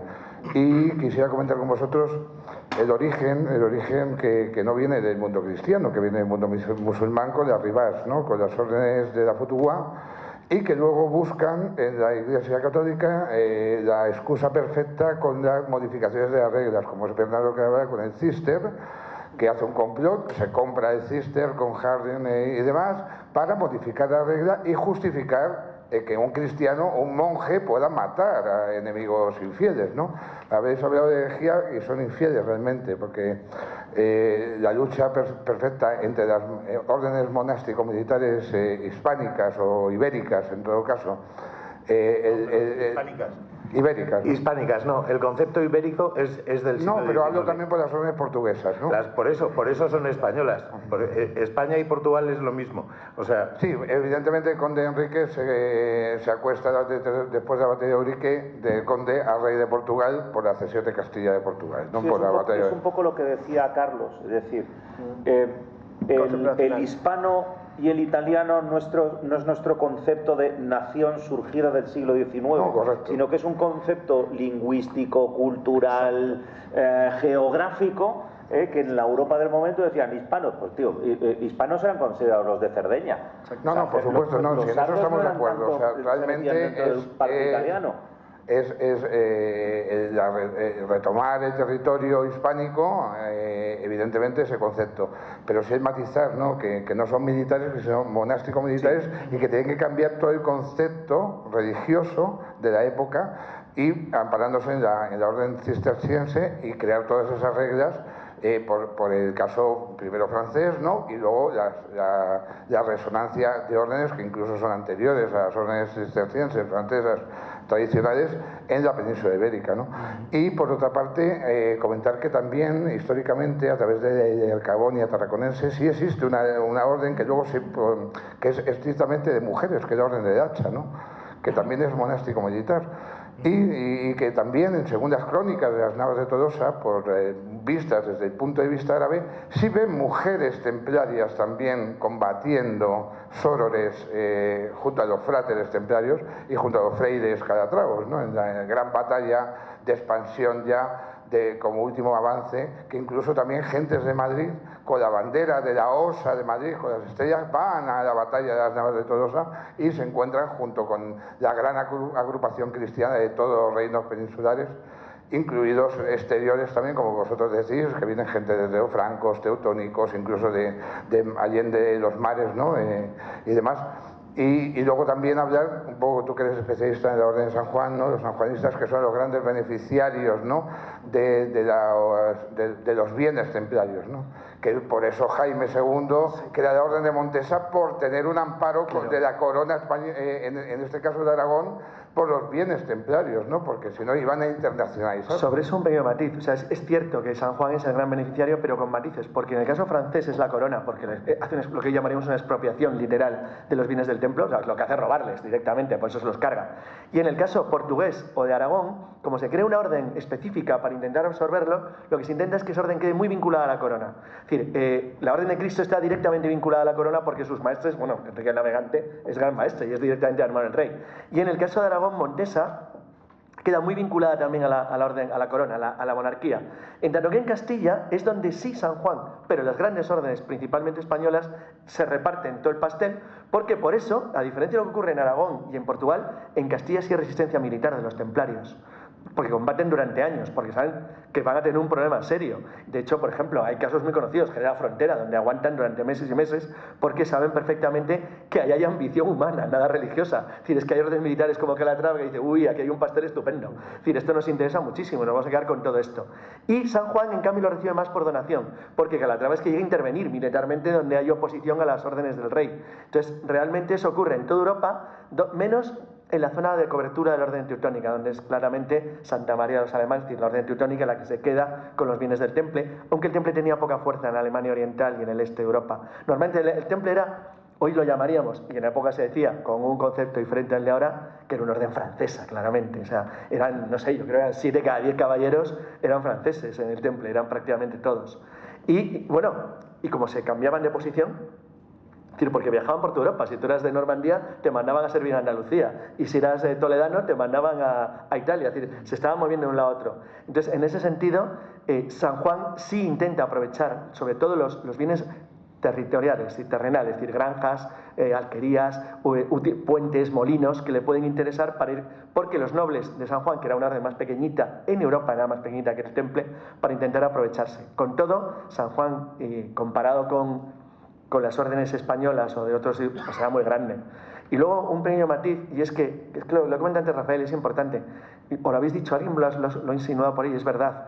A partir del siglo XIV, cuando las órdenes militares empiezan a convertirse en una distinción, abandonan en parte el elemento monástico, o por ejemplo, no sé, la Orden de la Banda en Castilla, que está vinculada al rey, ya no lo es, o la de la Jarretera en Inglaterra, que sigue existiendo. Son órdenes militares, pero tienen es otra historia ya. Sí, claro. Bueno, es que la Orden de la Jarretera, claro, concretamente, sí, tenía, aparte que es más claro, simbólica, claro, y dignitaria que otra cosa, y además es que tenía un fundamento muy claro. Era Eduardo III, que era el rey de Inglaterra en aquel momento, estaba ya en curso en la Guerra de los 100 años, los reyes Plantagenet llevaban mucho tiempo con dos problemas con sus nobles, uno en Inglaterra sobre los derechos y las peleas entre la nobleza y el gobierno, y el segundo, que después de que en época de Juan sin Tierra se perdieran prácticamente todas las posesiones inglesas en el continente, la mayoría de los nobles ingleses no tenían ya ningún interés en ir a Francia. Entonces, Eduardo III creó la Orden de la Jarretera para tener a sus nobles, primero, que no se dedicaran a pelearse entre ellos en Inglaterra y a tocarle las narices a él, y en segundo lugar, para que a todos los nobles les apeteciera ir a desarrollar ese ideal caballeresco artúrico que estaba muy de moda en aquel momento, e ir a Francia y no se negaran a ir a Francia a combatir como había pasado en los reyes anteriores Plantagenet. Pero ya he lanzado mi pullita Plantagenet. Al hilo de la orden de la banda. Micrófono, porque así como te están grabando. Hay una cosa bastante... La banda es fantástica. Historia. Bueno, aparte que de ser una orden laica no religiosa y estar muy centrada en la figura de los torneos, de hecho en sus estatutos incluye un reglamento para torneos, para justas y torneos, que bueno, la diferencia es que en una justa son básicamente un caballero contra otro con las lanzas que se estampan y tal, y un torneo pues ya es una cosa más abierta, podrían ser combates en grupo de caballería o, como ha descrito él, un terreno de juego bastante grande donde se iban teniendo emboscadas y era un equipo contra otro. Bueno, pues en el reglamento este de la Orden de la Banda se especifica claramente que muchas gracias, que las capelinas, o los chapelles de fer, como decían en francés, no podían llevar los bordes afilados. Pero es el arma. Claro, ¿qué hay que decir? Cuando tú prohíbes una cosa es porque se hace. Entonces, efectivamente, la gente utilizaba la capelina, un cabezazo en la cara, bueno, sí. Entonces, bueno, esas cositas de la época. ¿Alguna pregunta más? Allí al fondo. ¿Qué relación tenían entre las órdenes? ¿Había alguna relación jerárquica o cada uno iba a su camino? Bueno, creo que se ha oído. No la había técnicamente, porque se supone que eran hermanos cristianos y tenían las mismas reglas, básicamente. En la práctica no solamente hubo rivalidad, en algunos reinos, en algunas épocas llegaron a matarse. O sea, literalmente, entre ellos. Hubo guerras fronterizas entre Calatrava y Alcántara, entre Alcántara y el Temple, entre Avisi y la Orden de Cristo. Es decir, se mataban y se pegaban, pero porque bueno, se parecían, tenía un puntillo como la mafia, por el territorio, el terreno, a quién extorsionabas mejor. Y hubo rivalidades que llegaron a las armas muchas veces. Y otras veces porque hay un proceso muy lento, que es la nacionalización, también entre comillas, de las órdenes locales. Es decir, en un momento dado, por ejemplo, tú podías ser caballero templario de Aragón y estar viviendo en Aragón, o caballero templario en Castilla. Y si había una guerra fronteriza, a veces los templarios o los sanjuanistas o los calatravos o los de Santiago acababan sirviendo a su señor natural, es decir, servían a su reino, con lo cual acababan combatiendo contra caballeros de la orden del otro reino. Eso llega a preocupar mucho en Roma y llega a preocupar mucho a los papas y a los dignatarios de la Iglesia, porque eran conscientes de que estaba entrando un elemento que era perturbador. En San Juan, que es el caso que conozco mejor, en el siglo XVII es tremendo, porque en el siglo XVII hay varias veces que están a punto de llegar, pero como se decía, a las manos, a matarse entre caballeros franceses y españoles, porque es la época de la gran rivalidad en Europa, donde el elemento nacionalista empieza a pesar muchísimo, y donde ya no era como un ideal caballeresco de la Edad Media, donde las naciones ya se habían definido mucho, y donde el sentimiento nacional empezaba a pesar. Es decir, y eso ocurrió todo el tiempo, pero fue a más, fue a peor. Y ese fue el principio del fin, en realidad, de las órdenes militares, porque es verdad que después de la conquista de Sevilla y la constitución del Reino Nazarí de Granada, digamos que las órdenes militares ya no hay fronteras prácticamente que defender, ya durante dos siglos se estabiliza la Reconquista y se empiezan a involucrar en las guerras entre los reinos cristianos, entre Castilla y Aragón esencialmente, e incluso en las guerras civiles en los propios reinos, en la guerra civil entre Pedro I y Enrique de Trastámara, en las guerras que tiene que tener Pedro IV el Ceremonioso de Aragón, y eso es lo que provoca, que es como decía Rafa, que cuando al final ya, como son ejércitos muy poderosos, muy profesionales y son un elemento muy distorsionador, es cuando Fernando el Católico dice, bueno, ya he conquistado Granada, ya aquí no quedan musulmanes, yo no quiero tener un poder dentro del Estado y voy a hacerme yo como gran maestre. Hoy casi se desgrega el reino de España porque tal día como hoy Fernando de Aragón se retira a Aragón por la presión de Cisneros, luego tiene que volver por la muerte prematura de Felipe el Hermoso, pero estamos justo en este día de hoy, día 25 de junio en el año 1506, la Concordia pasó esto, ¿no? Después de la Concordia de Salamanca y todo esto, ¿no? Pues pues pasa esto. Curiosamente que has mencionado a Fernando II de Aragón o Fernando de Castilla, ¿no? Te ha visitado a Beltrán de la Cueva, acabas de comentar. Cuando empieza la guerra civil castellana, la de Isabel la Católica contra Alfonso de Portugal, una de las obsesiones es que Castilla consigue el apoyo del maestre Santiago. Eso supone una fuerza militar tremenda. Santiago estaba muy implantado en Portugal. Tenía una enorme importancia en el reino vecino. Entonces, estos detalles hacen que, claro, que la fuerza militar mecánica de las órdenes, es que tú tenías un ejército permanente. Si tú las tenías de tu lado, tenías una ventaja enorme. Pero, como ha dicho muy bien Rafael, luego se convierte en un peligro. Por eso nace la Santa Hermandad y por más cosas. Prefiero yo mantener el orden a que no que lo mantengan estos, que a saber. Sí, y de hecho, también por terminar un poco, cuando se comienza a construir el llamado Estado moderno, que es el antecedente de nuestras naciones del 18 y sobre todo del 19, el primer consejo, que es el único más válido para todos los territorios de las dos coronas, para entendernos, Castilla y Aragón, que es el de Inquisición. El segundo consejo que se crea es el de órdenes militares en 1495, y el tercero que se crea es el llamado Consejo de Cruzada. Y en el Consejo de Cruzada no solamente se gestionan las bulas del 1211 y todas las rentas eclesiásticas, sino también se pasa también a un control de todas las rentas, privilegios, exenciones que las órdenes militares a su vez han ido amasando a lo largo de toda la Edad Media. Y entonces tengo incluso ya dos consejos donde el uno se queda con sus posesiones directas, encomiendas, castillos y demás, y el otro a todos esos privilegios papales y reales o regios que se han ido concediendo a lo largo de los siglos. Tener en cuenta que el último periodo de reconquista, el del siglo XIII, sobre todo el de Fernando III el Santo, que culmina Alfonso X el Sabio, que por cierto, el terminarlo le costó la ciudad de Alicante. Alicante era castellana, pero su suegro le tuvo que prestar tropas, Jaime I el Conquistador, y fue a cambio de que Alicante pasara a Corona de Aragón. Entonces, ahí tenemos un periodo donde la etapa final de la Reconquista es a través de repartimientos. Es decir, se firma un contrato entre todos antes de hacer la guerra y de hacer la campaña. Tantas lanzas aportas, tantos derechos tienes. El rey se reserva en exclusiva las ciudades, pero el campo, los grandes latifundios desde época romana, se van a repartir en tanto en cuanto aportes tropas, y unos de los que más aportan son las órdenes militares. Entonces tenemos la geografía andaluza salpicada de pueblos que se apellidan de Montes, o sea, de Alcántara, de Santiago y de Calatrava. Y dice, ¿y qué hace esto, tío? Si estoy en la provincia de Málaga. ¿Y por qué pues tendrá que ver con aquello? O de San Juan. O de San Juan. O de San Juan. Y luego tenemos, además, como hemos tenido hace poco hogueras de San Juan, pues mira, mejor temporada. En fin, yo sé que nos pasaríamos aquí literalmente toda la tarde, todo el fin de semana, y continuaremos la semana que viene. Pero estos señores han aguantado estoicamente de pie con toda la equipación militar, que pesa un riñón. 30 kilos. Bueno, la costumbre también. Y el disfrute. Vosotros nos habéis soportado durante cerca de 2 horas de charla, y yo lo único que espero es que este periodo es el segundo periodo de jornadas con H de Historia en Hortaleza. Hicimos uno el año pasado, que lo centralizamos en un fin de semana.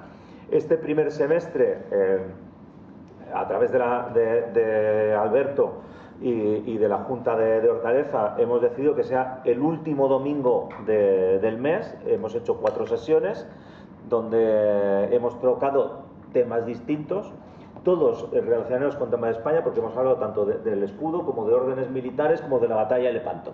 O sea, aquí hemos hablado un poquito de todo, y en alguna vez nos hemos ido y hasta hemos hablado de Pearl Harbor, porque tocaba, porque esa primera fue de efemérides, y entonces tocamos efemérides de ese año. Pero yo espero que después del verano, que nos iremos todos con todas las notas aprobadas. Espero que hayáis sido buenos, hayáis estudiado mucho, y cuidado con las actitudes, que es lo que más miran los padres en las notas, no tanto la nota numérica como si te has portado bien o no. A partir del próximo mes no creo que de septiembre, es más probable que sea octubre, noviembre, diciembre, veremos si podemos en septiembre, pero sí, entre septiembre y diciembre organicemos nuevamente una segunda sesión en un segundo semestre sobre temas de historia. Estáis cordialmente invitados para, a través de los órganos de la propia Junta de Hortaleza, proponer temas que os puedan interesar, porque es cierto que un poco entre la concejalía, la junta y los organizadores pues proponemos temas, pero si vosotros pensáis que hay uno específico, me lo invento, sobre la figura de la princesa de Éboli, que para eso esta calle se llama así, pues podemos hacerlo, lo podemos plantear. Y en todo caso, a nuestros invitados dedicarles un fuerte aplauso y a estos señores que se porten muy bien y que tengan cuidado con esas lanzas tan monas que llevan. Pues nada, muchas gracias.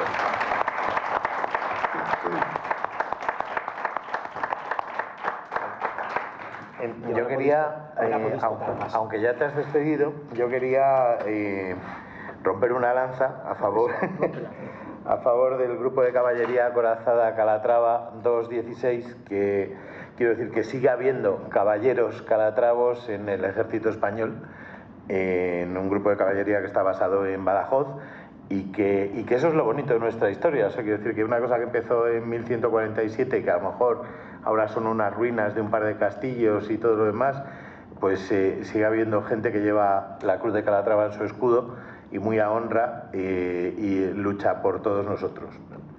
Y nada, pues eso, agradecer desde luego al distrito y a todos vosotros por lo que nos habéis seguido, y a la gente que nos ve, y a Cima Josental y a todos la gente de redes y de revistas que están hoy aquí con nosotros. Y aprovecho para recordar que si no habéis podido asistir a alguna de las sesiones anteriores, están subidas en iVoox.